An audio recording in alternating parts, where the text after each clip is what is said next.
And welcome to another edition of the Coach's Call. I have my friends with me tonight. I got Roland Windsor and I got Brian in Barrie. In Lakefield. Hey, Oh, you're in Lakefield tonight. All right. The traveling Wilbury, Brian the ref. We're gonna talk soccer. I imagine that, eh? Hockey season. We're gonna talk soccer because it's the World Cup. We're gonna talk Canada and Belgium. And Canada drops their first game, 1-0. But should they have dropped that game? they shouldn't have dropped it, but they lost. They lost fair and square, but they definitely outplayed Belgium. They had a huge chance to win that game. Absolutely. I like how Brian foreshadowed there, fair and square, because he knows where I'm going. He knows where I'm going to go later in this call. But here's some stats. Canada outshot Belgium 22-9. It's the first time I think in 30, I might be wrong, 30 years of World Cup where a team has had more than 20 shots in a game and hasn't scored. That's right. It's since 30 or 40 years ago. Right. Yeah, something like that, right? Like when you look at the stats, Belgium edges them out on a couple of things. Like they've got Belgium ball possession was 53% to Canada's 47. Yep. Belgium's passing accuracy was about 81.5%. Canada's was 78.5. Equal on corners, they had 4. Canada crossed the ball over 20 times to Belgium's 8. Yep. This is incredible. Only one offside, and it was called against Canada. Canada had 14 fouls to Belgium's 11. 3 cards for Belgium, 2 yellow cards for Canada. No red cards in the game. Now, you look at that and you go, Belgium kind of edged them out. But if you watch the game, it didn't feel like it. Did it?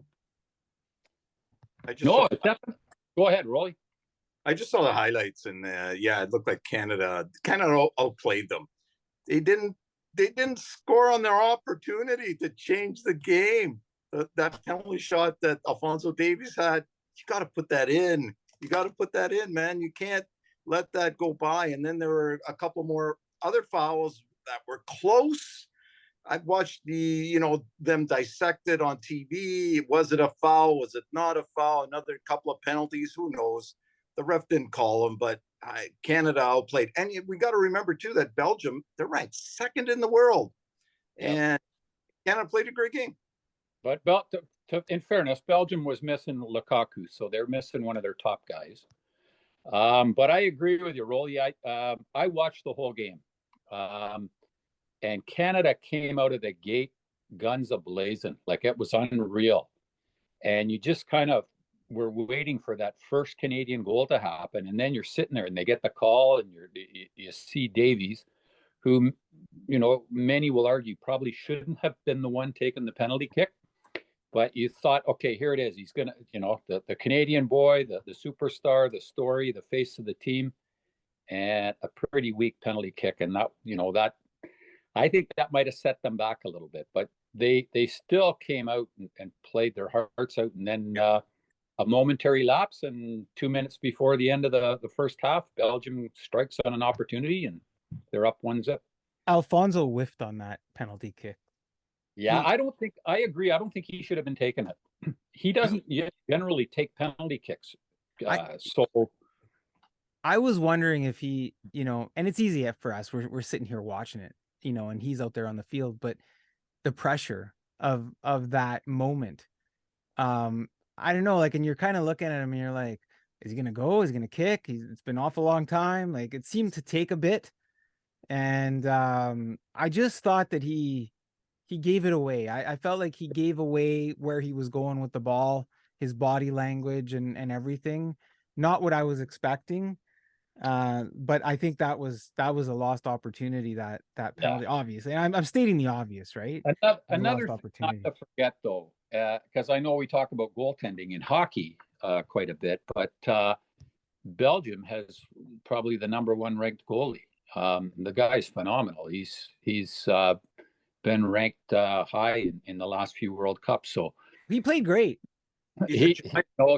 he's when you look at it going against the team, not only with stars like De Bruyne and others, but when they got a solid guy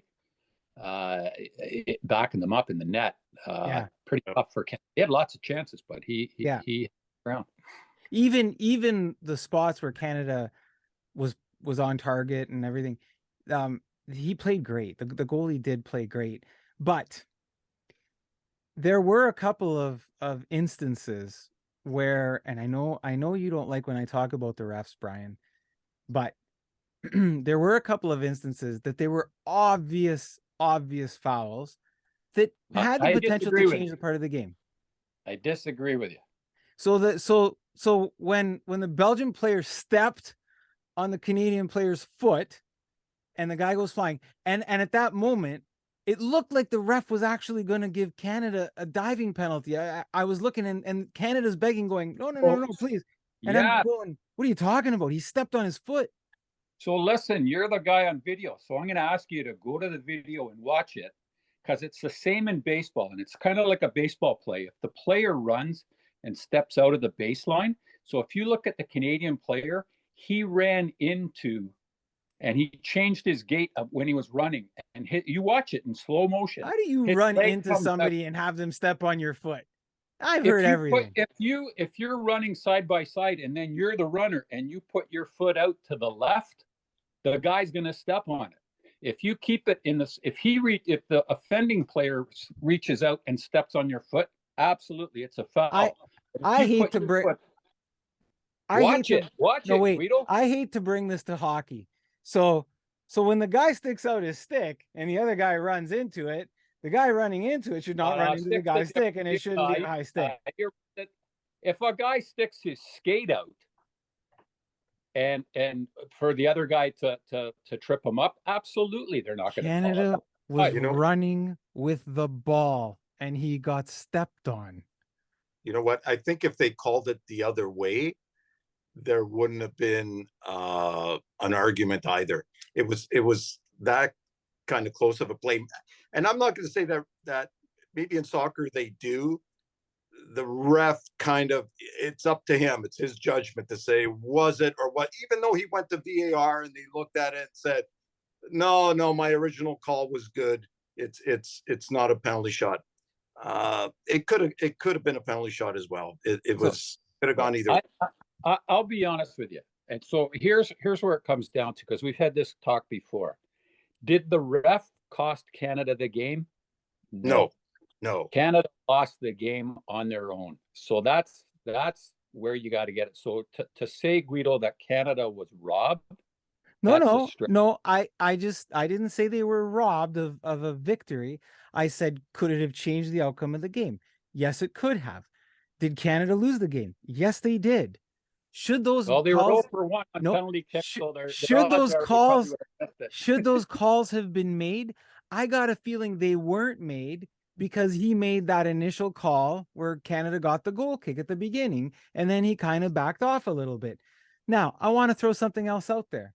The referee, Yanni Sikazwe. Okay? Yep.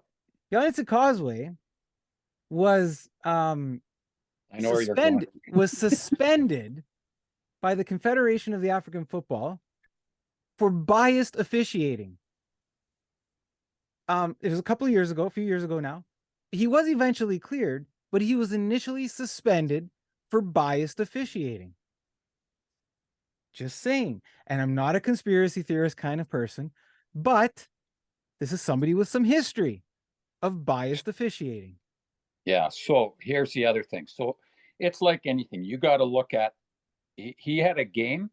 There was a game where he blew the whistle early, and he got in trouble for that. If you look at the twice, he blew the whistle early twice in the same game. Tried to end it twice. So listen, full body of work on this guy, and a Canadian official reviewing it said, if you look at this guy's track record, right, his track record outside of that one incident is impeccable. And the Canadian guy said, the Canadian referee expert on TSN today said he called a good game. I don't think he called a good game today. I I think think he called. I think he did. we're gonna have to disagree. I think he yeah, no, and we usually do on the refs, right? I think that he didn't call a good game. I think that he kind of messed a few things up. And not just that, and I hate to sound, you looked at, I bring it back to hockey again. When you got the big bad, ref, drop the puck, look at me, you in, you out. There were moments in that game where I look at the ref and I'm going, why? Like, look at me, no, you look at me, right? And there's this, The I don't know, Carey Fraser style. there's this very aggressive, I'm in charge sort of thing, kind of thing going on, and he's in charge of the game as a referee. I don't know. And look at you, I'm waiting for you to say, well, you're the homer, you're wearing the Canada hat, and it's like, look, Hey, my favorite team. team's not even in the World Cup. Italy's gone, right? But hey, yeah, okay, I'm excited that Canada's there. I don't even know if I'm excited about the World Cup as a whole being in Qatar and the things that go along with that. Absolutely. But you set that aside and you just look at the game itself as a sports fan, if you can set all of that other stuff aside. And I just go, Canada lost. It was I didn't think it was a well ref game, but So here's where I'll go on that, and then I'll Rolly step in. I think Canada came into this game as massive underdogs. I'm not sure exactly where they're ranked, but they're in the way in the bottom tier in the rankings. No one expected this. Belgium's ranked number 2. I think the storyline of this should be celebrating how great the Canadian team came out and how great they played, as opposed to focusing and saying it was because of the refs. I think the Canadian team stood proud, came out. If they'd have gotten beaten 6-2 or 6-1 or 4-0 or whatever, that would have been an outcome that a lot of people said, "Yep, see that we predicted that. Belgium's a powerhouse." But they came out and they put fear in the Belgium team in that first half, and for that, I think they should be celebrated rather than focusing on Yanni and whether or not he made a one call or not. That's where my mind. I'm proud of the way Canada played. I thought they were phenomenal today.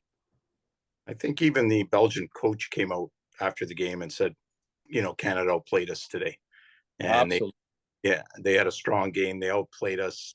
They didn't have the results. We ended up getting results, but Canada outplayed us. As far as the refs, I mean, it's like any other sport with the ref, right?